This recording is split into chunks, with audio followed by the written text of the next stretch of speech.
எந்த பக்கம் வந்தாலும் நீங்க என் கொடாரம் தீங்கு என்னை அணுகாது. துர்ச்சன பிரவாகம் சூழ்ந்திட வந்தாலும் துளியும் என்னை நெருங்காது.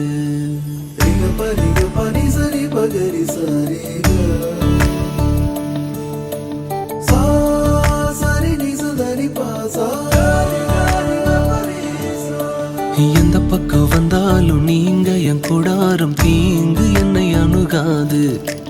துர்ச்சன பிரவாகம் சூழ்ந்திட நின்றாலும் துளியும் என்னை நெருங்காது. சிறு வெள்ளாட்டு கிடை போல் கிடந்தே உம் நிழலில் என் தஞ்சம் கொண்டு